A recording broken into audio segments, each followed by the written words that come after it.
السلام عليكم ورحمة الله وبركاته. داودياشا قيمها له maanta anagoo ku sugan stuudiyaha Somali Rochester Media waxaa sharaf inoo ah inuu inala joogo marti qaali ah waa Dr. Maxamed Buwe Cusmaan oo magaaladeena Rochester marti ku ah waxaan rabnaa wareysi inaan ka qaadno oo waxaan ka weydiino waayihiis nololeed soo dhawow Dr. Maxamed Buwe Cusmaan waxaan kugu soo dhaweynaynaa magaalada Rochester gaar ahaan stuudiyaha Somali Rochester Media waxaan mahad gaar ah sidoo kale u jeedinaynaa injineerka عبد القادر حاجي فيرو oo maamulaha Somali Rochester Media waxaan rabaa marka hore inaad wax iiga sheegto yaraantaadii waxbarashadaadii primary-ga iyo waxbarashadaada dhexe dugsi dhexe iyo dugsi sare qaabkii aad u soo qaadatay emailihii aad ku soo qaadatay bal wax iiga sheeg aad u mahadsantahay farax weyn ay tahay ina maanta adigaan kula kulmay marka su'aasha adii soo jeedisay wax oo ma aha wax lagu koobi karo laba hadalood ilaa waxaan isku dayaa inaan si fiican aan kugu sheekeeyo caruurtimadeeda iyo meeshaan iskool aan ku bilaabay aniga horta waxaan ku dhashtay magaalada Marka ya iskoolkana waxaan ku bilaabay kindergarten aan galay horta oo Catholic school ah markaas kadib waxaan bilaabay iskuulka oo caadiga ah oo Soomaaliya taas waxaa la dhihi jiray iskool elementary taas waxay la dhigmataa primary school 6 sanadood aan dhamay markaas kadib waxaan bilaabay haddana waxa la yiraahdo intermediate school scuola media inferiore talyaaniga saasay yiraahdaan 3 sano aan dhigtay taasna markaas kadib waxaan u guuray xamar meesha keliya oo secondary school oo lagu dhigi jiray markaas intaasay ahayd marka nasiib waxaan aabahayga wuxuu ila taliyay inaan dhigo boarding school inaan meesha ka bilaabo taas waxay ahayd Banaadir secondary school marka boarding school waxa loo jeedaa school aad seexanaysid waxna ka baranaysid wax ka cunaysid oo gudihiisa wax walba aad ku noolaanaysid meel aad iyo aad u fiican u ahaa markaas Ruushiyaan la dhistay Soomaalida badeehan way ka warhayaan tacliinta oo meesha laga qaadan karo marka waxay ahayd 4 sanadood aan meesha dhigtay marka waa 4 sanadood oo sahal ma ahayn ilaa waxaan huba aan shaki qabin with confidence tacliinta aan meesha ka soo qaadan waxay the best Soomaali haddii loo fiiriyo guud ahaan af Ingiriisigana waxa lagu baran jiray ما شاء الله واجهسي أف صومالي ما لقوري جري مسويلي معنا حلقان أد كشكيني سد جورمع عمل إهد سنة ده 19 وهي هذه 69 كا هسألك أوكي وهي كوري سأنا أقولنا هنا 69 كا واجهي مركا جورمات بلاوذي إناد عافيمات إنه كودا شو إناد عافيمات برتد ونختار دت كداوية أنا قلت taas waxay ahayd anigoo todoba jir ah oo maskaxdeedu ku dhacday inaan noqdo dhakhtar sababtan waxay ahayd hooyadeeda aad u xanuunsaneeday oo la garan waayo cudurkeeda wuxuu ahaa marka waxaan isdhahayay family waa inuu lahaadaa hal dhakhtar oo ilaalin karo all the members of the family marka markaasay ahayd markay u bilaabatay ideedaas inaan noqdo nin dhakhtar ah ما شاء الله markaasaan goostay mana isbedelin ilaa intaas ما شاء الله marka haddaan u laabano dhanka waxbarashada markii aad dhameysay waxbarashadaadii oo secondary-ga oo Soomaaliya aad ku dhameysay maxaa fursado ah oo wadanka ka jiray inaad macna hamigaaga aad gaartid oo dhakhtarnimadii aad baratid mase dibadda ayaad aaday halkee ka baratay caafimaadka adiga waxay ahayd waqtigaas la joogay 69kii 70ga waxaa jiray waxa la yiraahdo Bourse Studio qofka European Union ka jiray Comunità Europea la dhihi jiray maaragtay waxay dadka siin jireen post studio waxa la yidhaahdo iyo waxaa jirtay haddana Ruusiya eedana dadka ay Soomaalida badi ahaan meesha loo ogolaa inay wax ku bartaan ayagoon lacag ka bixin maaragtay aniga marka waxaan go-aan gaaray inaan Ruusiya aado marka fursadahaasi oo ama deeqahaas waxbarasho ma sahlanaayeen in la helo oo macnaa qof walba miyaa iska heli kara fursad waxbarasho oo dibadda ah wax aad u dhib badan ay ahayd waayo waxay ahayd inaad horta imtixaan u gashid imtixaanka markaad ka barmoosay markaas kadib laga yaabaa inaad wax heshid haddana waxaa jiray position bismi haddaa la yidhahdo medicinka ah ruuska waxay bixiyeen hal position keliya oo medicinka ah ya marka meeshaasna waxaa ku samaysay 100 iyo wax ka badan maasha Allah marka dadka dhibcaha ayaa lagu kala badinayay fursadaha marka maadaama aad wadamo kale ka dhawaajisay sida Talyaaniga iyo wadamo kale oo qaaradda Yurub ah oo ay fursado laga heli karay in lagu barto caafimaadka adiga maxaad ku dooratay Ruushka oo waagaasi kamid ahayd midowga Soofiyeedka horta marka ugu horeyso macallimiinta oo Banaadir Secondary School kulligooda waxay ahaayeen Ruus marka maryaal badan ay la hadleen maryaal badan ay noogu sheekeeyeen waxay tahay Ruusiya markaasay taas haddana waxaa ku xigtay waxyaal badan aan baranay in Ruusiya inay aada u horeeyaan tacliinta oo science technology iyo medicine taasoo ay noo muujisay Yuri Gagarin markuu spaceka loo diray markaas waxay ahayd 1957 ahayd ya taasna inspiration una siiyey waxaan ogaanay Ruushka inay aada ugu horeeyaan cilmiga oo science-ka maasha Allah marka Ruushka runtii waa meel aad ugu duwan Soomaaliya cimilo ahaan dhaqan ahaan dadka meesha degan muuqaalkoodii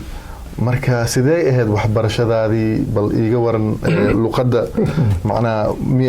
ma dhisneed oo waa taa tiri macallimiin oo Ruusha ayaa wax noo dhigayeen markaad Banaadir ku sugneed marka luqadda aad ma uga dhisneed mise waxaad u baahatay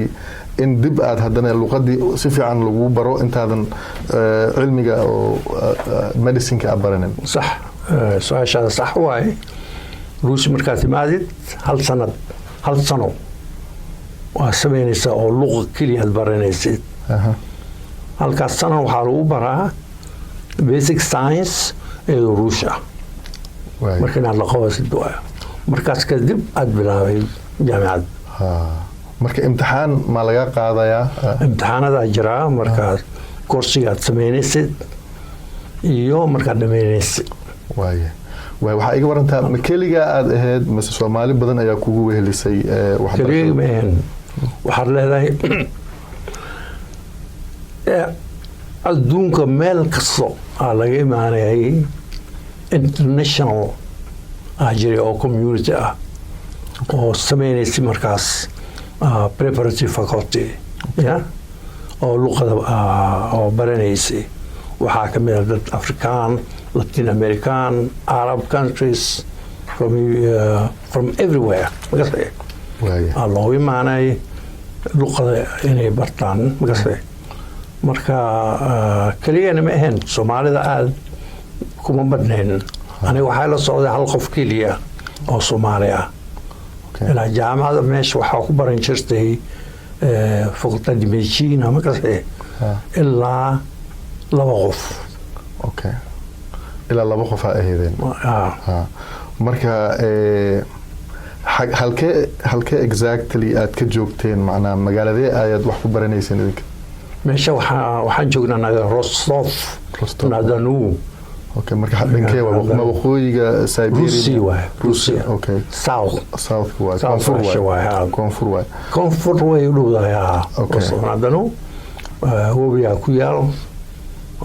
doon aliraado makasay wasaa daraada loo bixiyay Rostov on doon maasha Allah waxaa iga warantaa maadaama wadan oo cimiladeedii iska kulusha ka timid oo tropical climate sidee ahayd macna markaa ruush timaadeen macnaa see ula qabsateen jabiga meesha iyo dhaqanka dadka meesha ku nool so fiican soo jeesis it makes sense kan ku aan soo galeynay waxaana la geeyay dukaaman waxaana la siiyey 2 jaak mid loo qaato spring iyo maaragtay October September ila meelahaas wixii December ka dambeeyay jaak badanaa jirtay iyadoo aad u culeys badnaa markaan tagnay annaga Afrikaan ka nimaadey mogtahay way la yaabeen dadkan waa waalina isdhihi jirnay maskiina shooy maxay 2 jaakna siiyeen marka ma fahmin hawada oo rush iyo inay jirto qabow oo xoog leh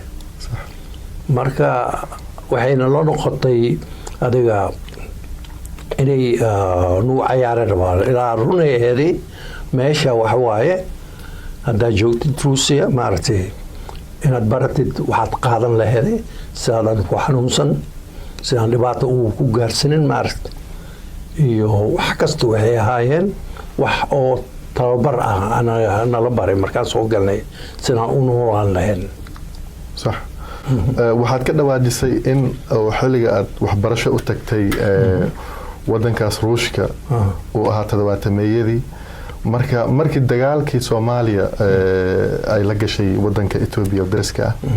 oo lagu xoreynayay Soomaali galbeed waagaasi ma joogtay Ruush adiga aan Ruusan joogay markaas sanadka 3aad aan ahaa medicine-ka aan dhiganay markaas dad badan oo Soomaali way noqdeen aniga waa isla hadlay waxaan la hadlay maayay inner self waxaan dhahay adiga Soomaalida u noqotid hadan kuma bilaabay hansle hadda jaa inta sano oo Ruusku nooleeday adi maxaa kaaga jira politics adiga waxaa tahay student meeshaan lagu keenay inaad wax baratid dadkaaga inaad wax baratid hadhowdiisa wax ugu tari leedahay marka waxay noqotay dilemma aad u weyn ay noqotay aniga markii la go'aan gaaray Ruusiya anaga man burnoy waa joogi kartaa adiga ilaa dowladda oo Soomaaliya wacday inaan noqono ana waa diiday marka dowladda amartay ardayda ka soo jeedo Soomaaliya inay soo laabtaan maadaama oo Ruush ay caawinaad u fidinaysay ama ay taageeraysay Itoobiya oo anaga markaa aan la dagaalamaynin taas waa waqtigaas marka dadka ardayda ikhtiyaar miyaa la siiyay mise amar oo dowladeed oo qasab ayuu ahaa amar u ahaa waxaa la yiraahdaa safaaradda imaada anaga ma tagin safaaradda adi iyo arday badan ayaa sidaas sameysay maya aniga keligeyga aniga iyo 2 gabdhood Soomaali markaas ay dhameen rabaan waqtigaas ma noqon karaa ayagoo dhameen mugtahay the last year ay ku jireen marka 2daas gabdhood magacooda waa aqaan inaan sheego ma rabo iyo aniga marka arinta dhicisay oo dadka qaar ay laabanayeen oo Ruushkana dagaalka uu ku soo biiray oo dhanka kale uu mucaawino u fidinayay wax isbedel qaabkii idin la dhaqmi jiray oo dawladda Ruushka idin la dhaqmi jirtay wax isbedel ma ku yimid takoor miyaa idin ku bilaabay ama in la idin cunsuriyeeyo ama la idin cariiriyo maya absolutely ani taas daraadeeda aan ku helay xataa inaan sameeyo postgraduate studies residency oo 2 sano bar taas daraadeed leeysi marka meesha Ruushka gudaheeda ku sameysay sababta ay noqotay aniga Soomaali kuma noqon karo marka halisiyo residence marka saasaan ku heray marka Soomaaliya ku noqoshada Soomaaliya dawladda digniin idin soo dirtay ama idin goondisay oo tiri waa idin waxba talaabo ayaa idin ka qaaday hadda soo laabataan safaaradaas idin tiri safaarada daytay dawladda waa xiriir wada leeyin marka mar hadii aad waxbarashadaada dhameysatay tababarkiina aad meesha ku qaadatay oo isbitaal macnaa aad tababar ku qaadatay markaas kadib maxaad samaysay marka aniga waxay ahayd inaan ka tago Ruusiya ma joogi karin mana ahayn niyadeeda inaan meesha joogo sax marka inaan baxay ahayd marka qasab waxay u noqotay waa weydiiyay visa Somali passport Somali wato intuu aadi karaa without visa صح ma jirto alle ilaa haddana waxaa yar oo reer Yaman ah wuxuu yiri anaa kaaga dhamaynayo صح safaaradda in lagu siiyo visa Yaman صح Sanaa marka saasana ugu baxay Yaman soo maray hal bilowda meesha lagu hayay markaas kadib waxaan qaatay haddana waa weydiiyay Afrika rabay inaan aado صح Afrika waxaa la Tanzania aadi kartaa without visa passport Soomaaliya oo lagu siin doono visa markaad gaartid airportka passport Soomaaliga waagaas ilaa muddo intee ay qofka haysan kara inta passport ka dhacan wallahi ma xasuusta aniga ilaa passportkeyga valid u ah marka okay maxsuus waxaa la siin jiray 10 sano miya maqaan taasoo malaynaa marka dadka amardiidka ahaa oo diiday inay wadanka ku soo laabtaan markii dagaalka 17 ku dhacay dadkaas ma loo cusbeenaysinay passportka Soomaaliya jinsiyadooda wili ma haysan kareen mise way haysan kareen dhibaato waxaan la kulmay markaan Kenya midii passportka iga dhacay marka waxay qasab igu noqotay inaan dheereeyo qasab waay inaan dheereeyo okay marka safaaradan u tagay passportka waxaan rabaa in la ii dheereeyo nina soo baxay oo consul ah wuxuu yiri adiga Soomaali ku noqo adii Soomaalida dadka oo Ruusi ku aray markii dadkaas loo yeeray Soomaaliya lagu sugay Soomaalida u noqonay ana waxaan leeyahay passportkan maxaa waay aan horta macnaheedu passport Soomaali maxay tahay wuxuu cadeynaa kaliya Soomaali ah aad waxaad leedahay Soomaali matid miya marka adiga buuq iyo socoto markii kale nin oo information attached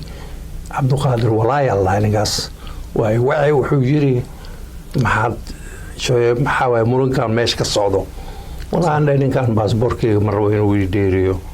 marka wuxuu yiri adiga reer Banaadir ma tahay see ku kaste markii annaga reer Banaadir aan qabaa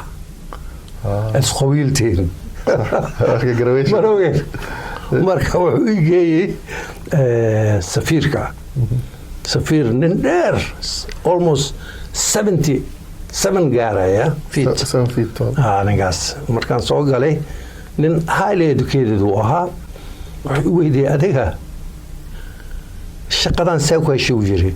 ana weligeena mana kulmin uu yiri nin Soomaali ah dawladda oo Kenyan u shaqeeyo asagoo passport Soomaali wato marka waagaas waaba shaqeynaysa Kenya waa shaqeynay marka shaqada bilaabay marka magaalada ka shaqeynaysa Eldoret Rift Valley province Mercy Hospital waagaas macnaa Eastleigh iyo ma jirtay ma waa jirtay aniga meelahaas ma rabin waxaan rabaa meel xoogaa qabow jiro صح marka waxaa leeyahay meeshaas fiican marka wasaaradda markaan la hadlay yes we have that's a position iraadeen marka waxaan hadlay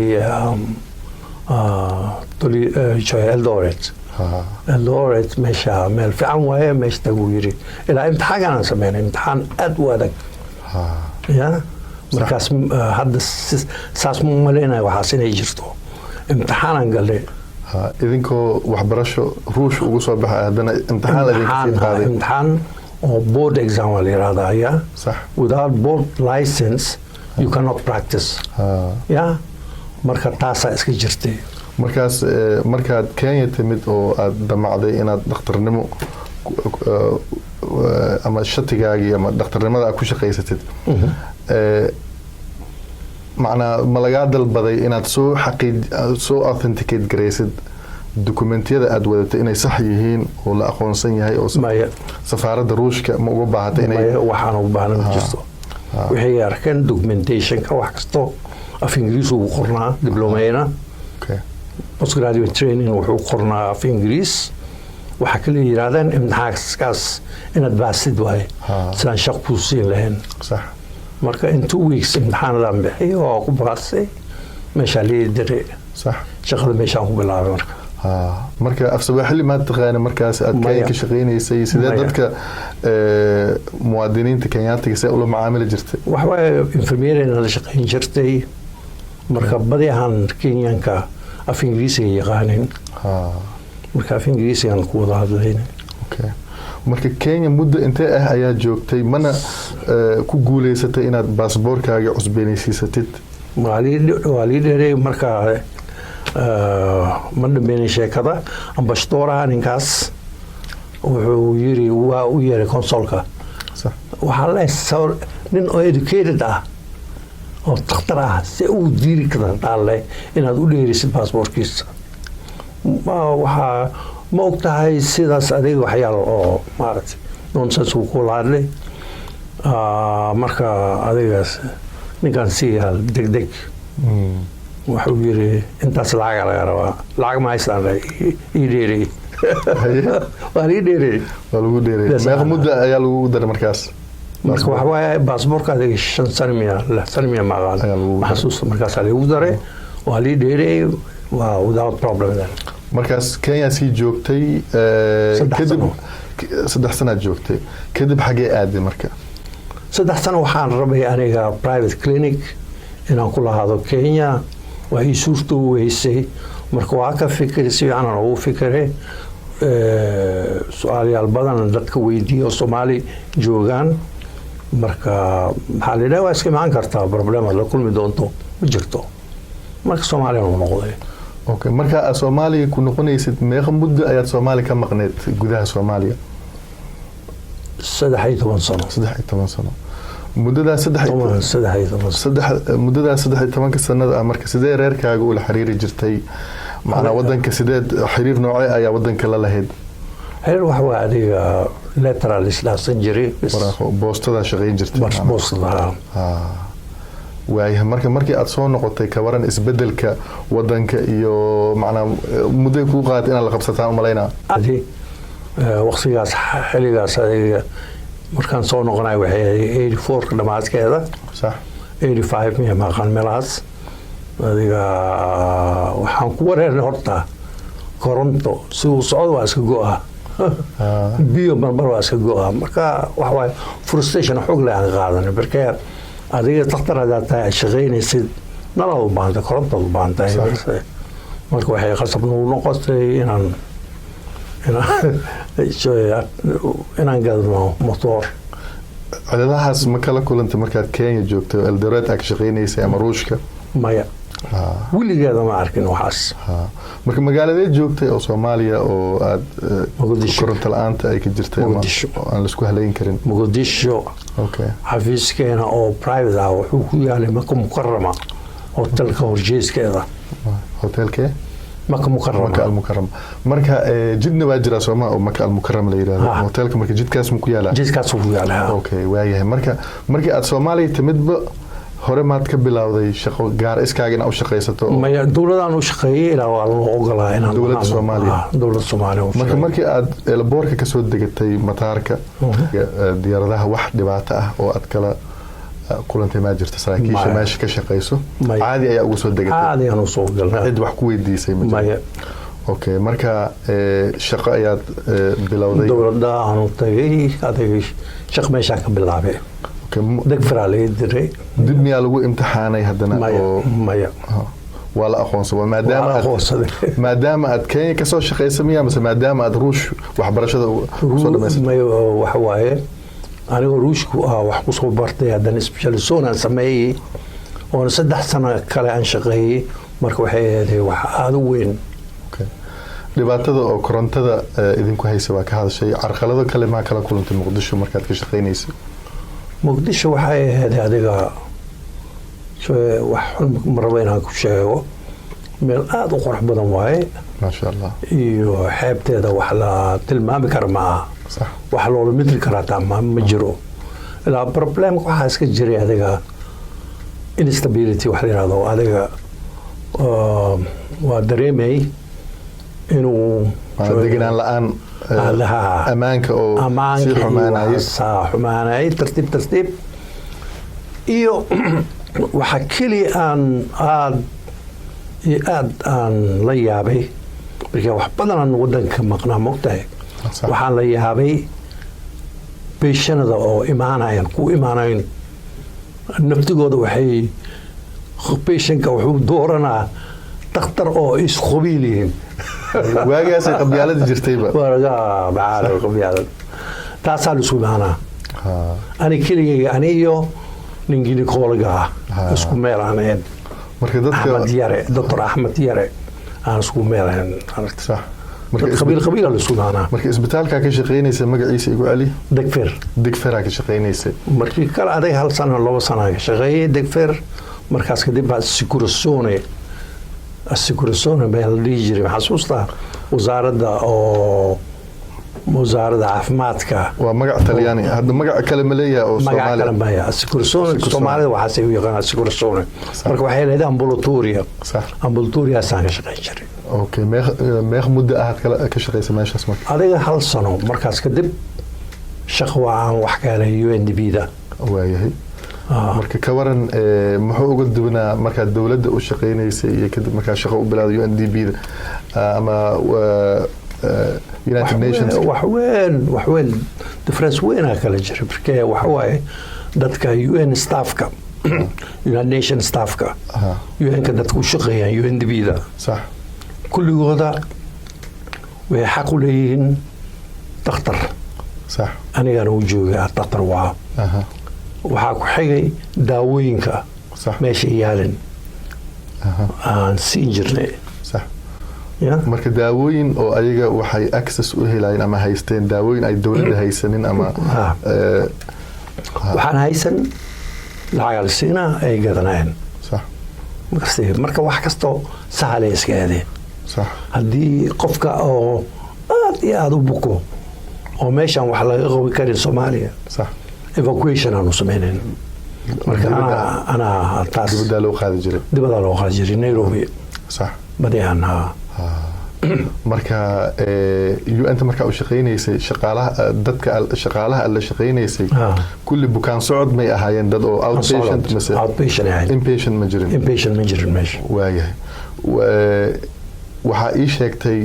markaan ku weydiiyey maxaa kugu dhaliyey inaad dhakhtarnimada barato waxaa tiri waxaan rabaa dadkaygii waxaa iiga sheekaysa hooyada Allah u naxariistay in oo xaalad caafimaad ay la kulantay oo dhakhtar daaweeyo ama wax ka fahma xaaladeeda la waayay markaad UNDP-da u gudubtay qaramada midoobay markaad u shaqeynaysay sidee isla markaa dadkaagii aad wax ugu qaban jirtay oo cilmigaaga ugu faa'iideyn jirtay wax waa private furtay waayahay privatadaas dadka qaraabadeeda iyo qof kasto oo raba inuu aniga yarko waa u furnaa marka galabtii ilaa 4 saacadood marka intuu ku yaalay privatada wuxuu ku yaalay Mukarrama jidka Mukarrama waxa kuwaas ka soo horjeeday hotelka waayahay macruuf waa aad loo yaqaanay ما شاء الله مركا إلى أنت مدة هوشاسي وده أو UNDP ذات وشقيقة UNDP إلا 2 سنة إلا 2 سنة 87 إلا 89 أوكي مركا كده ما حد عيو ما حد قبنيس مركا أنا أرتو حام كوتشري ماركنو كوميتيغا أو UNDP ذا أو security صح كهرلاي مركا كوميتي waxaa ula jeedaa gudiga UNDP amaanka markaas waxaan maqlaayay markano in Soomaaliya wax qarxi doono صح maalin kasta maqlaayay marka maraan weydiiyay xataa hadii wax qarxo dadka staffka oo lokaalaha maxaa loo qoran doonaa we will see raadeen we will evacuate them but we will see marka aniga isweydii personally anigoo dhakhtar maxaa ii sameynaysaa you are a different person we'll take care of you ay raadeen صح هذا markay qaramada midoobay barnaamijkeedii oo horumarka ama development programka marka la shaqeynaysay shaqaalo oo international ahaan ma lagu qaatay mise shaqaalo oo local ay qaatay ilaa waxaa cajiib lah saddex afarta bilood ugu dambeysay aan shaqaynayay lacagtii Soomaaliga la waayay markaas waxay noqotay in dollar lagu siiyo mushaarkeyga sax marka ka waran dagaaladii sokay markay bilaabanaysa xaaladaadii sidee ahayd markaas xagee ku sugneed aniga dagaalka ma arkin dagaalka ilaa waa dareemay inuu dhici doono markii waxaan xasuustaa anigoo UNDP da u shaqaynayay July 1989ka sax qarax ma dhicin waxaa dhacday ilaa dad oo isku yimaadeen sax misaad ka soo baxeen waxay dhagaxaynayeen baabuurada meesha maraysay okay ciyaal faacil ma ahayn banaankay u soo baxeen ciyaal faacil ma lahayd mas magac kale ilahayd wallahi ma ogi aniga ilaa dadkaas ay soo baxeen rabsh weyn ay jid ku qabteen adiga mudaharad weyn la sameeyay marka xabada lagu furay marka ma xasuusataa waxay ka mudaharaadayeen maxay ka cabanayeen dhalinyartaas dawladda laga hadlayaa iyo adiga shaqo la'aan miyaa gobolada ka socday sida dawladda bas la haystay magastay aniga saas dhan uma dhaxgalin marka reer politician mii ilaa wax aan arkay waxa waaye gurigeyga meel ka soo horjeedo 3 mood taagan oo dhiig ka daadanayo waxa xasuustaa taas sax si fiican u xasuustaa marka ana waxaan lahayn communication gaarno ah sax halowgaas isticmaalay marka dadkaas aad aragtay wax gargaar ma u fidiseen markaasaan waxaan la hadlay dadka oo halowga kulligooda qof kasta UNDP da halowga walkie talkie miya walkie talkie marka waxa waaye markaas waxaa jiray intaan weli telefoon la bilaabin iPhone marka iyo qof kasto aan dhegeysanay marka hadlaysid sax ma staff local ma dadka oo ajnabiga ah okay ya oo dadka staffka u shaqeeya international organization ka markaas oo hoos yimaadaan UN-ka marka waxay yiraahdeen ninka security wuxuu yiri adiga guriga gal hadda شباكة هوستيل الساحة ويري داخل هوستيل ساس خطر ويا ساس ويري اوكي critical situation مركز عن فامي سومالي لو واحد يدونه مركو حاجة حبضو استري بولت حبضو اسكت بولت اوكي هذه مركز بالعوض تربشيغا الى ولي كيارا مهن الى اني مالين كستو dadkaas markay hadlayaan waa ogaa waxay ka hadlayaan maaragtay marka waxaan ku weydiinaa intii aad Soomaaliya joogtay marka waxaan umaleynaa dhawaan waa ka bixi doontaa Soomaaliya oo dibadda soo aadi doontaa laakiin intaan taas u gudagelin Soomaaliya markii aad joogtay dadka aad daaweyn jirtay yaa laga xasuustaa oo dad oo macnaa siyaasiyiin iyo madax ku jireen maxaad yaab leh oo aad kala kulantay intaad meesha joogtay والله أنا كان داوي جري هذه وفربناين وكجري عند قرابة لها بريزيدنتي حتى مقصدي أن داوي جري محمد سياد برا الله نحرسته محمد سياد برا يقويس كيسة marka waa jiray dadkaas xariir leh ee qaraabiin aan daaway waa jirta private clinic kugu imaan jiray private clinic waaye marka waxa waaye taas aaday u fiicneeda markaa wax weyn way taray hataa markii oo lii weydiiyey nolo oosta wadanka markaan ka baxay nolo oosta ayaga ii dhameeyeen iyo dad badan oo masaakiin ah iska daaweyn jiray oo badiyahan lacag hataa kama qaadan jirin markaa waxaan samayn jiray haddana endoscopy aan samayn jiray taas lacag oo badan uu ii geli jiray marka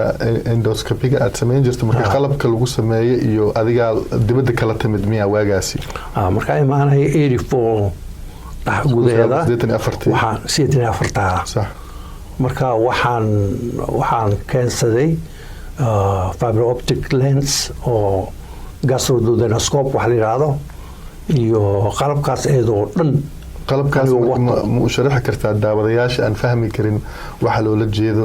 qalabkaas muxuu qabtaa taas waxa waaye lens waaye miraayadoo kale waayno calooshaa la gelinaa caloosha waxay ku jiro dhan aad arkay marka dhakhtarka dhinaca kale ka fiirinaya dhinaca banaanka uu ka fiirinaya haddii la rabo gabaryar haddii wax laga gooyo waa leeyahay wuxuu leeyahay forbije marka qalabkaasi ma aha qalab oo klinikiyada kale oo private loo leeyahay ama sida gaarka loo leeyahay laga heli karo ama dhakhaatiirta u furtay ay haystaan hal klinika private ah waxaas ma lahayn ilaa digfir ay yaalay meesha waxay mugtahay jaamacadda talyaani haystay adiga meesha lagu samayn jiray adiga private anaga ugu wareegay sameeyay maasha Allah adiga marka aad xamar joogtay wax ma jira astaan oo dadka kugu yaqaanin ama magac gaar ah ama hool gaar ah adiga macna dadka ay ku caan baxday ma jiray waa maqli jiray dad badan waxay dhakhtarka gasriitada okay waxay jiraan kuwan qaarkood waxay jiraan dhakhtarka wadnaha aniga wadnaha saasan aniga misku sheegay biligeyga cardiologist inaan ahay ilaa waxaan lahay EKG dadku sameyn jiray marka mashiinka iyo akhristeedana waa aqaanayaas loo qoriyo waayahay taas waa aqaanay marka hataa cardiologist oo liskay sheegay hataa mar waxaa dhacday in waxaa imaanay presidentiga China Xi Jinping waa madaxweynaha China Xi Jinping marka aniga iyo Khaliif Mawlana iyo dad kale waxaan ugu daray inaan raacno Khaliif Mawlana dhakhtar kale waa dhakhtarka cardiologist waa asagana dhakhtarka wadnaha waa oo runa very highly well known cardiologist marka waxaan leeyahay adiga waxaa raacaysaan maarkino presidentiga oo China hadduu dhaco aad waxaa booqasho Soomaali ku yimid booqasho Soomaali u yimid very interesting waa marka weligay waxaas ma la kulmin aniga marka muddo intee ah ayaad la socoteen dhakhtarkaas ninka madaxa laba maalmood marka markaas marka aad UNDP u shaqeynaysa marka dawladda u shaqeynaysa okay marka shaqadaada caadiga kamid aad mise wax oo kontract ama qandaraas gaar ah aad ku qaadatay inaad howl gaar ah aad qabanaysaa ma taas wax waa dawladda marka meesha lagu amraad aadaysaa wax lagu diraad qabanaysaa wasaaradda lagu magacaabay aniga iyo Khaliif Mawlana iyo qof kale dhakhaatiirta waagaasi Soomaaliya joogtay macna mushahar ahaan dawladda wax fiican ma siin jirtay oo sida hadda wadankan hadda aan joogno oo kale dhakhaatiirta dakhli aad u fara badan ay soo gasho inkastoo saacado badan qaarkood ay shaqeeyaan haddana lacag ahaan macna dhaqaale ahaan wax dhib ah ma qabaan ka waran Soomaaliya waagaas runaanta lacag aad iyo aad u yar dhakhaatiirta la siin jiray taas daraadeed waxaa loo ogolaaday inay furtaan private practice lacagtooda inay kor u qaadaan noloshadooda marka dadka oo private practice-ka idinku imaan jiray oo meheradaha gaarka aad idinka furateen dadka inaad ku daaweysaan ma waxaa jiray caymis ama insurance oo ka bixiya qarashaadka mase ayagaa jeebkoodii kala bixi jiray waxaa ku dalacdaan qof kasta jeebkiisu haya maarka qaarkood waxay ugu leeyihiin lacag ma hayso marka waa iska aniga waa isku muusinayn maaragta kaasoo kale maasha Allah marka hadda waxaan rabnaa inaan u gudubno inaad noogu waranto qaabkii aad Soomaaliya ugu soo baxday iyo xaggii aad aaday wallahi Soomaaliya waxay 89 ka September 1989 صح 1989 okay wax dhacdo oo weyn ma markaas jiray oo dhacay oo aad islahayd macna waagaas dagaaladii waqooyi inay socdeen aan jeclahay waa jiray waa jirtay sidee marka maxaa adiga wax oo si gaar ah ku saameeyay ma jiro oo aad istiri wadankan hadda rajo male xaalad waa si xumaan doontaa oo Muqdisho ay dagaalada soo gaari doonaan isaga tag taasay ujeedadeen marka waa u jeeday waana maqlay haddana wax waaye naag oo African American ah okay waa dadka madowga oo Mareykanka soo jeeda sax qoftaas waxay ahayd xaaska ninkana xukumayay resident representative UNDP da okay marii cazuntay sababtay wacdunta waxay ahayd wax weyn aan la qabtay صح qoftaas wax weyn aan u sameeyay oo caafimaad ku xisaabsan adiga waxay dhahdeen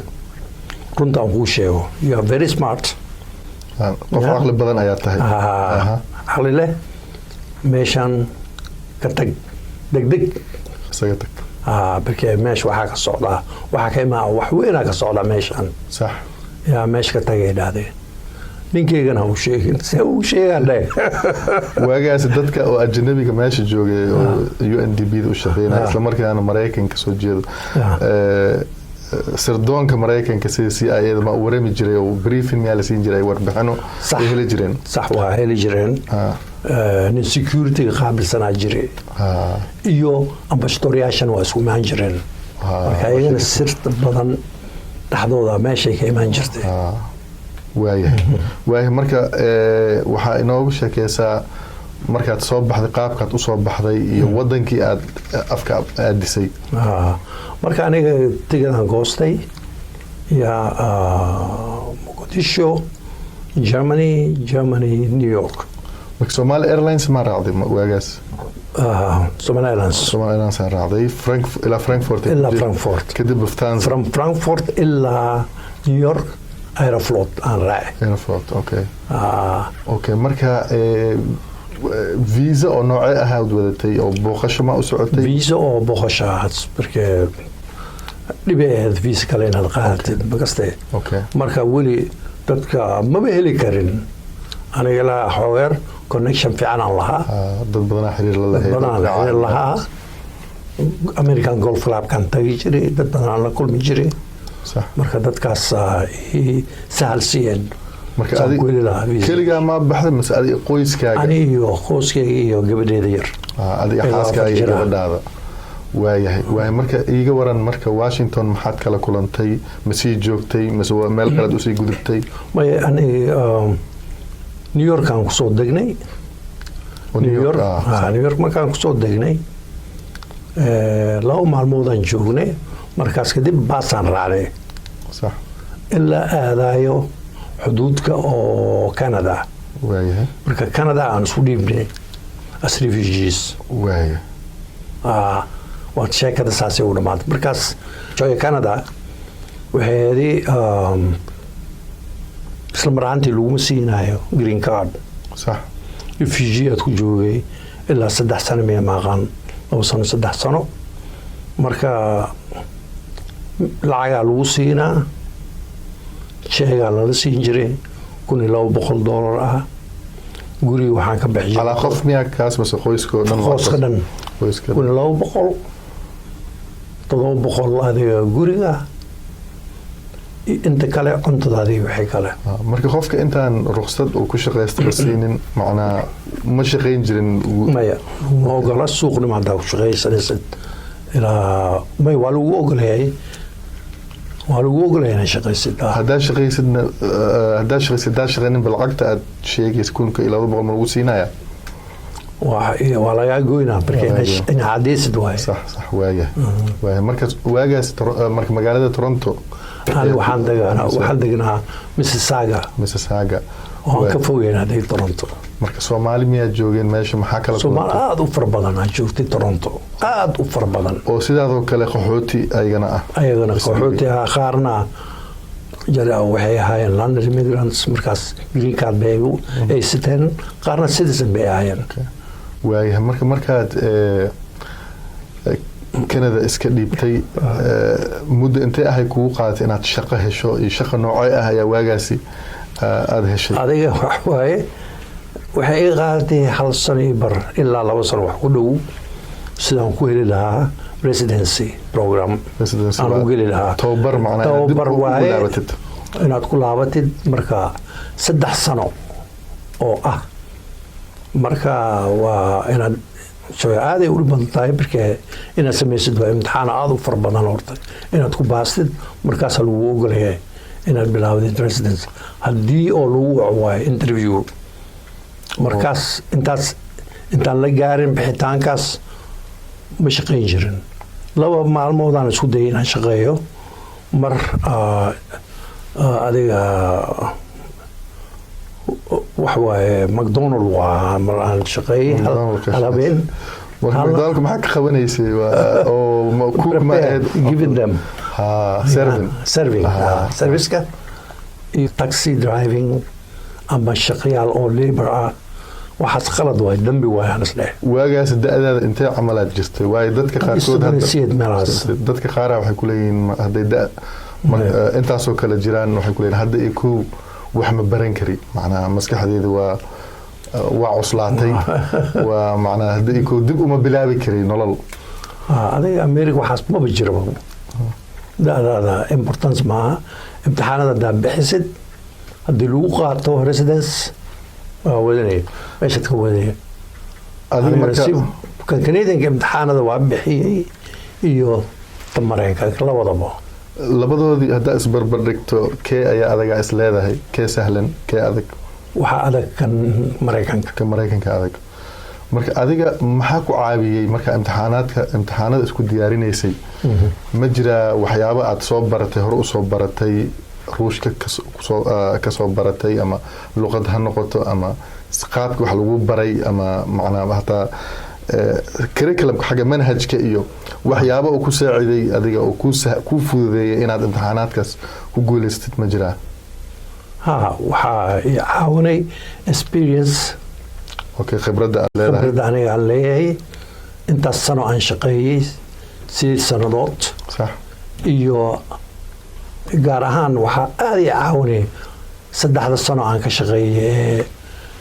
Eldoret saddexdaas sano waxay ahayd wax kastaan sameynay biologia ahaado obstetrics gynecology pediatrics psychiatry wax kastaan sameynay marka waxaa nala dhihi jiray general practitioner aan ahayn taas wax weyn u itar markay experience badan aan qaatay inta ka hor aan kas jirin taas iyo lisku daro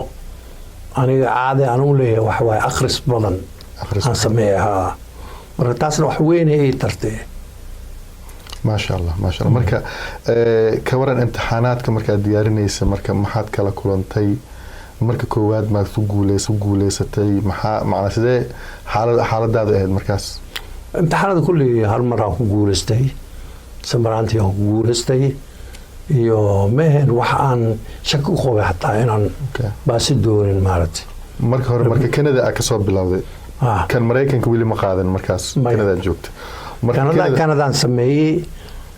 ilaa markaan dhameeyay kadib waxaan filanayay wax inaan heli doono barnaamij oo residency macnaha tababar aad ku qaadato meeshana waxa waaye meel aad u dhib badan waaye residency da loo helo markay Canada meel yar waaye population aad u yar iyo positionada markano way xirxirin marka afka Faransiiska ma jira wax qolooyinku ugu xujeysan inaad iyo ma jira bas isku beek waaye waaye marka haddii aad marka meesha fursado ka waysay maxaad samaysay markaas Mareykan maad wax ka raadisay Mareykan wax ka raadiyay intaas hataa wax ka raadiyay wax waa helaataa soo waayaan ficwaay adiga markaasaan waxaan u gudbay ka Mareykanka isla markaantii waa la siiyay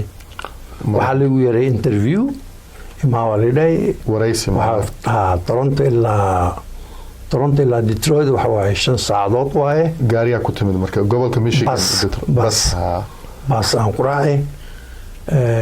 markaas haddana baas kalaan qaatay Toledo Ohio ka waran adiga lacagta oo baaska aan ku raacay markano ma bahaysan $20 aheed waxa isiin oo markaa asagana imtixaanada asagana bixiyay ilaa Canada wax badan ka soo shaqeeyay oo dhakhtarnimo ku shaqeynay dhakhtarnimo ku shaqeynay asagana wuxuu rabay inuu residency uu bilaabo ilaa waliba bilaabin ana ka horeeyay sax markaasde wuxuu yiri adiga Canada waligaaga amin uu yiri waligaa amin uu yiri imtixaanada Mareykan dhamay meesha aad Dr. Salat Farah ما شاء الله Michigan jooga ilaa hadda he's practicing still ما شاء الله هذا Michigan gobolka Michigan ka shaqeeyay aad maskax u leh waa very intelligent markan waa yahay ما شاء الله marka Toledo Ohio isbitaal ama jaamacad miya ku taalo aad wax ka bilowday ama residence program jirta oo isbitaal special uu gaar ah assigned meesha hospital sax marka adiga waagaas da'daadii ardayda badanaa oo medical school ama jaamacadaha caafimaadka oo halkan ka qalin jibiyo waad ka da'weyneedaan filaa maya marka badahan waxay u badnaayeen ajnabi u badnaa Hindi from China from maaragtay especially from Philippines. Okay, marka meel ajnabi ku badan yihiin aad aade okay ka waran marka halkaas maxaad kala kulantay sidee ee barnaamijka aad u fiicnaa wax ka soo aniga sahlayahay si koomay khibrad badan aan inta hor sameysay waxyaal oo nolol tusay waxay wax inta hor aniga aan sameeyay sax oo ruushka soo sameeyay ruushka ma markaan joogay Eldoret ruushka residency waad ku samaysay laakiin meesha taas wuxuu aad u caawinay ma arkino cilmiga iyo dadka qofka sida loo baaro sax aad ugu fiicnayn dhinacaas xaggeeda iyo waxaan ka bartay endoscopy sida loo sameeyo waayahay marka halkaas residency-gii ayaad ka bilowday muddo meeqa ah ayuu qaatay intaad ka dhamaynaysa 3 sano waa 3 sano okay markaas kadib maxaad qabatay markaad dhamaysay barnaamijka markaas kadib isla markaantii shaqo bilaabay isla meesha markaad ka bilowday marka maya waxay ahayd condition jiray ma arkino adiga inaad heshid work permit lagu heli lahaa inaad heshid waa shaqo waa ruqsadda lagu shaqeysto markaas adiga waxaa haysataa shati oo Canada laga J1 visa Mareykanka ku timid laakiin Canada aad ka timid oo ma tihid qof Soomaaliya ka yimid weli passport Soomaaliya wadataa Canada maxaad haysataa marka landing ma haysataa landing kaskiliyan okay deganaanshaad Canada ka haysataa marka J1 visa marka waxay ahayd inaan tago meel oo rural ah meel baadiye ah ama meel dadka jirin tuulo inaad aadid saas ku leedahay green card waaya marka waa shuruud oo lagu xiro dadka aan sharciga haysanin say wax u helaan green card sharci deganaansho Mareykan oo joogta say u helaan waa in meelaha dhaqaatiirta kale aysan rabin ka shaqeeyaan inay aadaan sida xerooyinka dadka albeesteenka ama red indianska lagu haayo sax ama reservations loo yaqaano ama meelaha ruralka beeralayda iyo baadiyaha ay degaan qofkana ka soo shaqeeyo waayahay marka meeshii ayaad aaday waxaan aaday meel oo native Indian degan okay dadka waxay Kentucky iyo Ohio West Virginia meesha suunaadaan sax meeshaan aaday marka qabiil meesha waxa dego albeesteenka kamid Mareykanka loogu yimid asal ahaan Mareykanka absolutely correct saas way wadan haye marka meeqa muddo ayaa xagga joogtay marka 3 sanadood meeshii okay dadkaas marka xagga maadaama dad oo hadana ka duwan dadka kale ay yihiin oo dhaqan gaar ah leh macnaha maxaa arqaladood iyo sidee isku fahanteen dadkaas wallahi dadkaas waxa way dadka very simple ah adiga sahal way sidaad oo hadashid صح يا هديبا تصدد ما أركن قلبي فرن iyo naxariis صح qofku waa dareema marka waxa waaye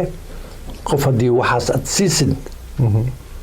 inuu ku jeclaado waa khasab waa صح waa marka barnaamijka oo meeshaas xaladaas ka shaqeynayso dadkaasi oo Mareykanka asalka la soo shaqeysay kadib xagee u gudubtay markaas 3 sano kadib waxa la siiyay green card lagu siiyay ma sha Allah green card markii la siiyay xaaskeyga iyo aniga xataa nin oo Nigerian ah oo degan Seattle wuxuu yiri meeshaas the best place to live uu yiri okay gobolka Washington ku yaal magaalada Seattle Washington State صح marka meeshaan shaqaan helay oo hay'ad ka qaxdeen meeshaan Seattle marka shaqadii waa bilaabay waxaan shaqeynay group health okay liirado group health waxa waa adiga managed care organization waa marka wax koox isku xiran oo macnaha adiga waxaan ka soo shaqeeyay almost 5 years aan u shaqeeyay marka 5 sano aad meeshaad Seattle ka shaqeysay group healthka hay kadib aniga waa adkeysan waayay jooye waxaan adkeysan waayay markasta meeshaas waxa waaye grey waaye sax inaan grey macallaa Soomaali sax grey waxa waaye markasta roob dhacay mugdi waaye marka guriga ka baxaysid mugdi waaye marka soo noqonaysid mugdi waa anfaci waaye marka meesha jabiga ayaa jabigiisa ku anfaci waaye meel roob badan buuro badan leh aryaamo badan waa foggy all the time marka waa keeni waaye meesha waxaan leeyahay waxaan aadaa meel oo Afrika camal u dhow walaal jiro sax marka waxaan dooranay North Carolina okay markaan waxaa tahay qof oo consultant camal tahay dhakhtar oo waliba arday kale hata tababari karo oo adiga caadi markaas waxa waa experience aan qaadanay adiga waa sameyn karnaa taas ilaa aniga maba igu jirin weligeyga inaan noqdo professor ama assistant professor badi aan dad saasay sameeyaan ani taas ma rabin dhaqaatiir waxaa jirto macna isla markaa baraka ah jaamacadaha oo ardayda caafimaadka baranaysa wax u dhinta marka taa ma rabin adiga ani waxaas ma rabin ani waxaan rabay waqti aan u helo familygeyga anigana aan shaqaysto sax markino iyo to take it easy sax marka inta ka hor aan shaqeeyay mogtahay shaqada saalma dhakhtarnimada aad ay u dhib badan tahay aad iyo aad marka waxaan isleeyahay North Carolina iska tag North Carolina gobolka North Carolina waxaan horta shaqo bilaabay Fayetteville North Carolina okay Fayetteville meel yiraahdo adiga waxaan joogay ilaa muddaan joogay marka meesha aad ka shaqeynaysay magaaladan Fayetteville oo gobolka North Carolina ku dhex yaal meel isbitaal oo sida group health mu aha mise meel waxa waaye ani waxaan u shaqeyn jiray community health waaye community health adiga ma xumeen okay uska ila lacag aad u far badan ma lahayn laakiin saacadaha macnaha ma dhibadna hadda saacadaha waa dhibadnaa oo on call inaad fiirisid 28 qof muddo 8 saacadood shifti aad ku jirto 8 saacadood gudahood 28 qof oo mid walba xaaladooda wax ka wareysanaysid daawo u qoraysid aad ay u badan tahay markaas weli ma jirin electronic medical recording okay marka nidaam oo macnaha ama agab wax lagu qoro oo computer ma la isticmaali jir macnaha warqad lagu qoray jiray waxaas wax walba wala marka ugu dambeysay markaas la bilaabay aniga community health way anfaci waaye waxaan sameeyay inaan furto private practice aniga leeyahay markaan iska ayaad damacday inaad u shaqeysatid furtaha waaya ani private inaan yeeshto sidii aad yeeshay markii aad Soomaaliya joogtay taasoo kale sax marka taasaan sameeyay meel Fayetteville aan ka fogeen nin oo African American oo retired ah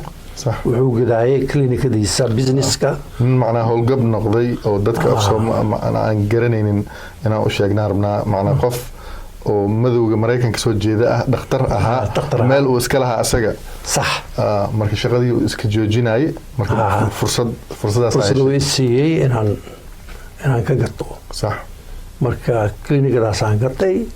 shaqada meesha ku bilaabay markii aad bilowday xaaladda ma isbedeshay waxaad ii sheegtay xagga technology-ga oo kale waagi aad community health-ka u shaqeynaysay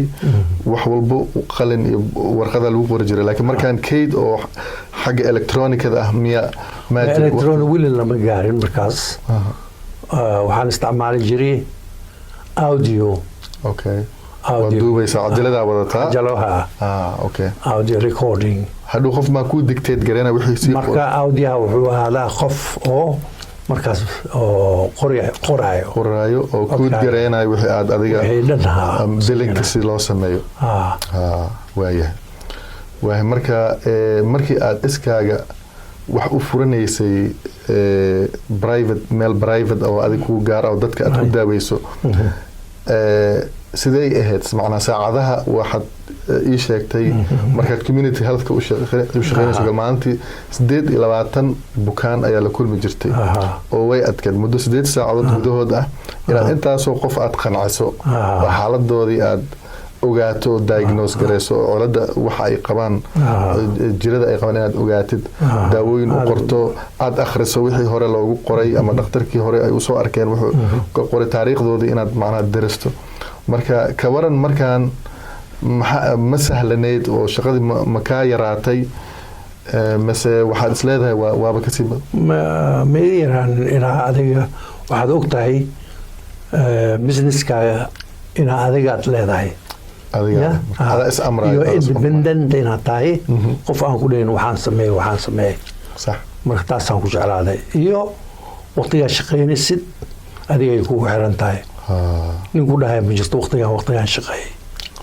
marka anaga waa shaqayn jirnay 4 maalmood inis 40 hours a week aan sameynayna marka waxay ahaday adiga 2 naarsa ay shaqayn jirtay iyo 2 kalkaaliso iyo administrator iyo biller qof maamule ah iyo qof xisaabiye oo macnaa shirkadaha caymiska waxa uu diro biilasha lacagta soo aruuriya sax taas waaye marka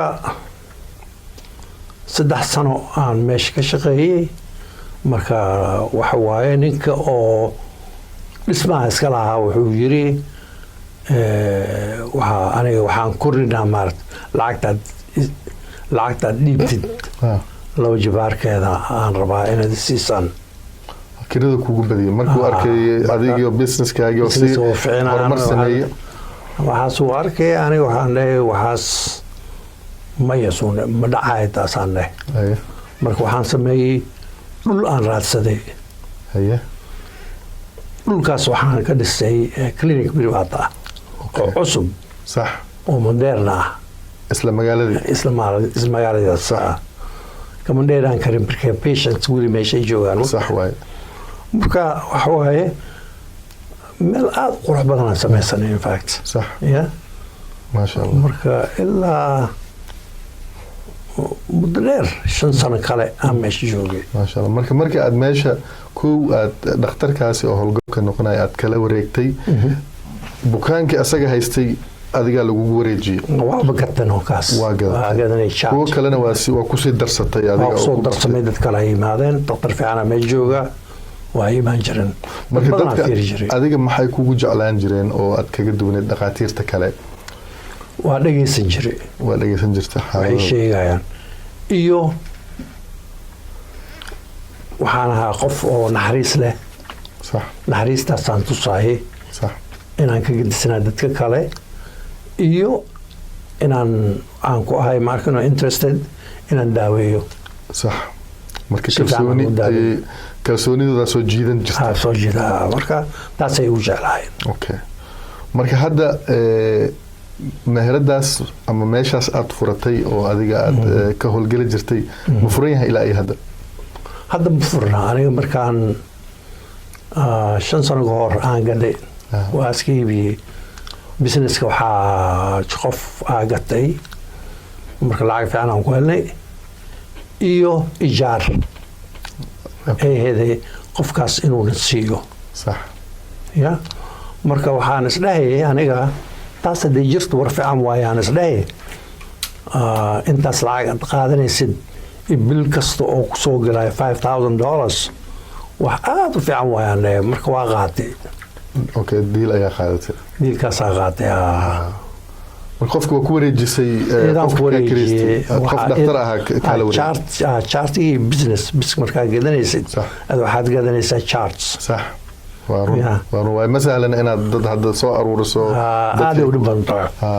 marka waxa oo aad joy ideeya aad ugu fiicnaa very excited aan noqonay marka waxaan isdhahnay dhibaato maba la kulmi doontaan hadda daad pension adaad gashan hataa inaan nasiib dar waxaa dhacday 1 sano iyo bar kadib qoftii waxay idhahdeen aniga ma wadi kara idhahdeen waxaan ka tagaa meesha sax 5 sano saxiixda oo kontraada aroonka ay dhacday aniga shaqadeeda ma ay dhacday anu ma shaqayn karo bas waxaan xanuunsanahay iyo intaas qof ma fiirin karo aniga waaya to make money waxaad u baahan tahay inaad dad badan fiirisid sax waay marka waa keeni weysay meesha waa ka tagtay marka shaqadaasi dhakhtarnimadii waa joojisay waa joojiyey ilaa waxaan qaadan jiray markan part time okay markii la yeero marmar ayaad marmar waa la yeeraa kontraat yar adiga 2 bilood ama 3 bilood okay dhakhtar meel kale ku shaqaysto khasab baa meesha aniga aan joogo meelayaal badan okay dhakhtarnimada kasta ku waxyaabo kale oo adiga lagu yaqaan ma jiro ama xirfado kale oo aad leedahay maxaa ka mid ah ani waxaan ahay artisto farshaxanid aan ahay okay muddo dheer oo waa la yaqaanaa I'm in the shadow still bas waa la yaqaanaa ilaa waxyaal badan farshaxanka lagu yaqaanaa aad iyo aad okay physician artist bay yiraahdaan marka dhakhtar kaliya ma tihid artistan ayaa marka dadka markaad daaweyn jirta oo kale oo adiga aad lahayd meel adi ku gaar ah macnaa artigaaga ma kusoo bandhigi jirtay meeshaasi oo door ma ka ciyaari jiray daaweynta dadka runtaada waa klinikada oo cusub markaan dhisnay waxaan ka dhignay clinic gallery gallery aan sameynay oo art gallery ah okay mas-uuliyayga dhan meeshaa la dhigay oo originalka ah meeshaad kusoo bandhigi derbigaas ku bandhigi jirnay dadka oo bukaaniyada markay yimaadaan way ku raaxaysan jireen maasha allah marka farshaxanka adiga samaysay inta badan ma waxay ka hadlaan caafimaadka iyo arrimaha bulshada mise siyaasadda iyo waxyaabo kale ayaad ka hadashay maxaa mawduucee u badan mawduucaad u far badan mediciinaha ka mid ah okay waxaa ka mid ah markan caafimaadka marka caafimaadka waxaa ka mid ah markan kultuuraha culture dhaqanka waxyaal badan aan wax ka qoray cultureka oo ka mid ah female genital mutilation gudniinta fircooniga iyo evil spirit healing evil spirit marka jinka iyo sixirka iyo waxaas dadka laga daaweeyo oo ka mid ah mingista wadaaba ka mid ah magastay waxaasaan wax ka qoray taas in fact mas-uulkaas wuxuu noqday cover page buga hore oo joornaalo oo caan ah buga caan ah oo qoray nin Dutch ah bugaas marka nin oo dalka Netherlands ka soo jeeda ama Holland ayaa bugaas qoray marka wuxuu isticmaalay farshaxanka uu isticmaalay okay waayahay marka waxaan ku weydiin adiga laftarkaaga wax ma qortaa waxaan qoray hadda 3 buugood aan qoray waaya manuscripteeda hadda waa midkiiba 300 page ah 300 bug ayuu ka kooban yahay 300 page ah 3 buug aan qoray ilaa ma publish gareyn weli ma lama daaban buugaagtaasi weli ma shaqada waa dhamaystirtay waa dhamaystirtay maalin kasta waxaan qoraanay maalin kasta waxaad qortaa qoraa waaya ma joojin ilaa hadda maxaa faa'iido uu leeyahay waxaan aad qoraysid iyo farshaxankan iyo farshaxanta waxa waaye waxyaal badan oo dadku taraa farshaxanta waxa waaye horta waa qofka waa daaweyn karaa farshaxanta wuxuu leeyahay energy-gaas qof fircooniya laga helaa energy-ga dadku soo jiida markuu dadku soo jiido wuxuu furaa dadku wadnahooda maasha allah ma naxariis aad soo galaya qofka maskaxdoodana waa furaa sidaynayn u arkin waxay ka horjeeda keliya oo ay arki karaan perimeter ya sax meel weyn ay wax ka arki karaan maasha allah marka waxa waaye iyo artiga wuxuu dad bari karaa artiga waa la isticmaalaa waxaa loo isticmaalaa as tool dadka in message haddaad rabtid dadka inaad ugu dubid ama inaad daaweysid xataa daaweysid waaya iyo aniga waxaan qoraa medical topics aan wax ka qoraa maarkano arrimaha caafimaadka wax badan aan qoray farshaxankana waa adeegsataa si aad waxyaabaha qaarkood oo qoraal lagu soo bandhigi karin sawir ahaan inaad soo bandhigtid it's easier qofka suu fahmi lahaa markuu wax arkaayo image visual dadka qaarkood visual waa inay arkaan ay jeceliin marka waxaan ku weydiinayaa farshaxanka macna adigoo dhakhtar ah haddana inaad qof oo farshaxaniista inaad noqoto wax sawiraayo wax iska caadi ah miya oo dhakhaatiir badan maa howshaasi labadaas isla wado mise waa wax adig kuu gaar ah wallaahi badi ahaan ma arkaysid especially soomaalida nin dhakhtar ah oo artist ah ma arkaysid aad iyo aad bay u yiriin qofka keliya hadda aan aqaan aniga aan ka ahayn waxa waaye nin la yidhaahdo doctor mukhtaar siidi cusmaan waan adeerkayga waa asagana sidaas oo kale nin surgeons waaye urologist ah oo degan Germany wuxuu sameeyaa asagana sidaas oo kale farshaxan iyo sculpture uu sameeyaa inta kale aniga ma arkin ilaa waad arkay physician or writer ah waad arkay marka Soomaalida luqadeena waxa waaye very rich aan leenahay vocabulary صح magasti ilaa artist ah dib waysad ku aragtid ugu dambeyn aad u dhib badan tahay ugu dambeyn macnaa maxaad ugu baaqi lahayd ama maxaad dardaaran ah aad u soo jeedin lahayd dadkana daawanayo macnaa waxyaabo badan ayaa ka dhawaajisay wax badan safar dheer ayaad usoo gashay maanta saad usoo gaartid heerkan aad joogtid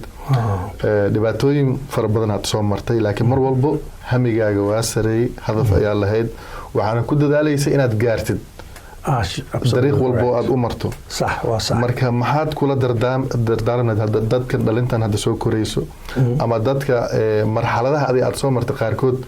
si bilaabayo ileen marxalado badan oo kala guur iyo waxaad soo martay dadka hadda wili oo macnaa aqoontooda soo kobcaysa ama marxaladahaasi maraayo maxaad kula dardaarmi lahayd wallahi wax waaye horta qof kastoo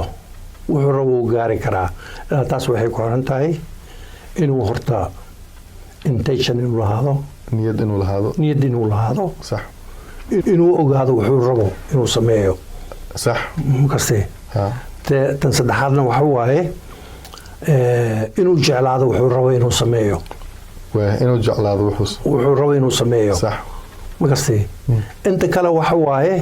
waxay ku xiran tahay biskili markano the will niyadda iyo inuu adkeysi oo aad u far badan inuu lahaado waayo jidka oo noloshada aaday u dheer tahay waxna ma aha liishana ma aha liisha maaha bumps badan ayaa jira meelo badan bumps yaa jira boqsan yaal uu leeyahay leexa meel aad u leexanaysid jiro lagu dhici karo adiga wax waaye qasba waa dhacay taas ma aha dhicidaad dhacday inaad adiga fit aan ahayn ma ulijeedada wax waaye inaad wax baratid marka hadaad kuftid mar labaadna waxay leedahay waana qansan u socon lahaa taxadaraan noqon lahaa aan noqonaa marka cashiraad ka qaadanay cibro hadaad kufto mar labaad saadan u kufin macnaa adiga hadaadan kufin wax baranaysid waa run marka tan kale waxa waaye waxaa jira media influence waxa la yiraahdo hadda adduunka ka socda maaragtay marka saameyn dadka ku yeelanayaan wargeysyada iyo adiga waxa waaye ina aqli lahaatid aad qabatid kali wax adiga ku gaar ah aad u malaysid waxaas inuu wax ku tari karo صح انت كلا inaad qashib ku ridwaa marka wax walbood maqasho ha qaadanin waxa filter garay kala soo bax waxa aad u baahan tahay wax adiga aad u baahan tahay marka waxa adiga kala gudaad ku leeyahay naftigaaga markastay iyo inaad ahaatid qof oo independent ah qof madaxda inuu banaan maskaxdaada inuu furnaado open mind ninkaas waxa yiri taasaan ku celinaa ma jirto waxaas adiga maskaxdaada inaad isticmaashid wax adiga aad rabtid oo ruuxaaga u dhahayo waxaa sameey taas inaad raacdid waaye sax qofka laakiin marka qaarkood talo waa u baahnaan karaa Soomaa qof oo adigoo kale hadda waxyaabo badan way arag ayaa tahay waxbaa soo martay marka dadka marka qaarkood ma ka maarmaan inay tala ka raadiyaan qof oo khabiir ah oo waxyaabaha ayaga soo mari doonaan hore u soo maray inay la hadlaan oo tala ay ka qaataan rumaataas waa u baahiin qof oo ku dhashtay asagoo wax yaqaan ma jiro mogtahay ilaa waxbarashadaana waxaad ku bilowday adiga macallin aad leedahay intaa macallin aan lahayn aabi hooye leedahay oo wax ku bareen markasta marka waad u baahan tahay markasto adiga inaad weligaa haysdheheen qofkaas haddaan wax weydiiyo ama ii qaata inaan jaahilahay aan waxba ogeyn waxaas qalad waaye ya qof aan wax weydiin horta waxa weligiis wax baranayo sax waa dhaqan waxaa jira oo dadka qaarkood ay leeyihiin oo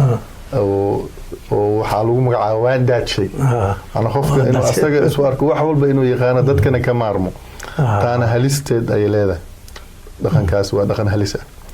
marka waa inaad qof open mind ah noqotaa oo wax war cusub ama xog cusub qaadan karo dadkana aan yasaynin oo wax hadday kaga fiican yihiin ama kaga roon yihiin ama kaga aqoon badan yihiin qof oo qaadan karo oo dhageysanaya inaad noqoto ma jiro qof Socrates la yiraahdo Socrates very old philosopher Greek ahaa 2400 meelaha sano laga joogo wuxuu yiri I know that I know nothing marka wuxuu yiri waxaan ogahay inaan waxba aan ogeyn ama inaan waxba aqoon waxaan aqoonsanahay inaan waxba aqoonin marka taas waxaa loo jeedada waxay tahay run waa qof kastoo adiga ma lahaan karto cilmi wax kasto aad ogtahay sax dhiga ma jirin taas oo kala samra wax leeyahay maqan wax ka maqan inaad weydiisid waa inaad aadan ka heshoon صح ما شاء الله واتهي داوديال وريسيغا halkaas ayaan ku soo gabagabeynaa waxaan rabaa inaan u mahad celiyo Dr. Maxamed Buuwe Cusmaan oo waqtigiisa qaaliga ah maanta ina siiyay sidoo kale waxaan rabaa inaan u mahad celiyo engineer Cabduqaadir Xaaji oo loo yaqaan Ferow oo ah maamulaha Somali Rochester Media oo maanta barnaamijkan inaga duubayay soo qaban qaabay barnaamijka kulanti wacan Somali Rochester Media